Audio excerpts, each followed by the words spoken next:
श्रमदान गर्न आउनु भएको ल हाम्रो सानो नानीहरू श्रमदान गर्दै ल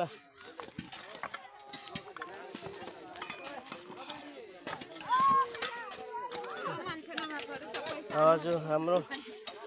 उहाँ पनि ल ल्याउनु ल्याउनु नानी यता ढुङ्गाहरू ल्याउनु ल ल्याउनुस्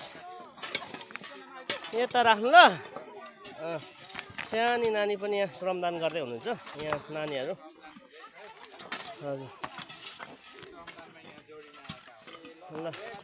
यहाँ के वृद्ध के बालक सबैजना चाहिँ यहाँ जोडिरहनु भएको छ उहाँ पनि देश परिवर्तनको लागि चाहिँ सबैजना एकजुट हुनु भएको छ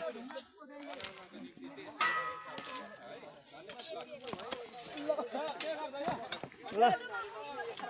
ढुङ्गा बोक्नु भएको हो ल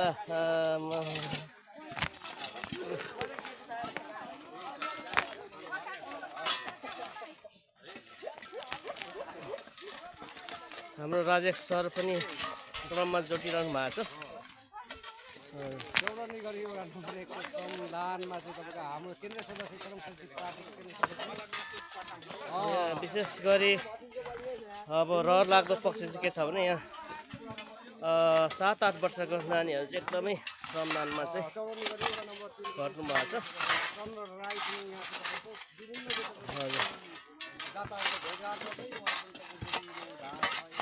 हाम्रो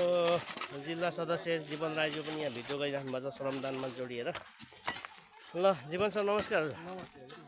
तपाईँ पार्टी विस्तारमा लागि पर्नु भएको छ के कस्तो छ त हौ सर हिजो आजको सर अहिले यो हर्का बातले तपाईँको लगभग जनतालाई चाहिँ स्फूर्त रूपले चाहिँ अगाडि बढ्ने चाहिँ एउटा जुन विचार चाहिँ छनु भएको छ त्यसमा स्फूर्त रूपले जनताहरू चाहिँ अगाडि बढिरहेको छ श्रमदानमा चाहिँ जोडिरहेको छ र चाहिँ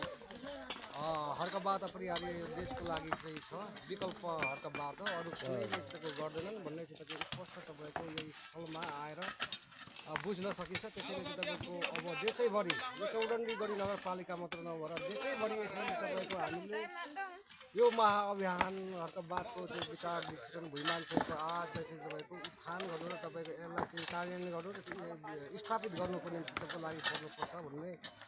देशवासीलाई चाहिँ मैले चाहिँ तपाईँको सम्पूर्णलाई चाहिँ आह्वान गर्दछु सन्देश दिनुहुन्छ सन्देश हजुर यहाँ हेर्नु यो 7-8 वर्षको नानीहरू पनि श्रमदानमा खटिरहनु भएको छ उहाँहरूलाई के भन्न चाहनुहुन्छ तपाईँ उहाँहरूलाई आउने चाहिँ तपाईँको यो देश चलाउने र चाहिँ देशमा भविष्य तपाईँको उहाँहरूको छ त्यसैले चाहिँ यो नानीहरूले अहिलेदेखि नै सिक्नुपर्छ यी नानीहरूले ढुङ्गा बोक्ने हातले मोबाइलहरू र तपाईँको जुन अन्वेषणहरू तपाईँको प्र्याक्टिकल थ्योरिकल दुइटै चाहिँ पढेर चाहिँ तपाईँको यो देशलाई चाहिँ एक खालको निकास दिने विकास गर्ने चाहिँ आफ्नो जुन चाहिँ भविष्य चाहिँ बनाउने जुन चाहिँ तपाईँको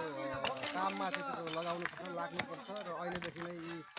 जुन हर्का बातको विचार छ तपाईँको अहिले चाहिँ भनौँ टेक्नोलोजी तपाईँको जमाना हो यो हातहरूले अहिले ढुङ्गा बोकिराखेको नानीहरूले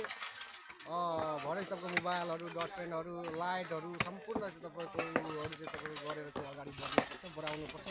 त्यही सिद्धान्त हर्का बात हो त्यसलाई चाहिँ लागू गर्नुलाई पनि अवश्य पनि यो नानीहरूलाई अहिलेदेखि नै चाहिँ तपाईँको जुन व्यावहारिक शिक्षाहरूलाई चाहिँ तपाईँको अगाडि बढाउनलाई चाहिँ प्र्याक्टिकल थ्योरिकल दुवै चाहिँ तपाईँको आवश्यक पर्छ र चाहिँ तपाईँको जुन हर्का बारले चाहिँ तपाईँको 3 दिन स्कुल अरू बार चाहिँ तपाईँको बच्चाहरूलाई प्र्याक्टिकल होइन प्र्याक्टिकली रूपले चाहिँ तपाईँको जुन कामहरूमा लगाउनुपर्छ र चाहिँ लाग्नुपर्छ र देश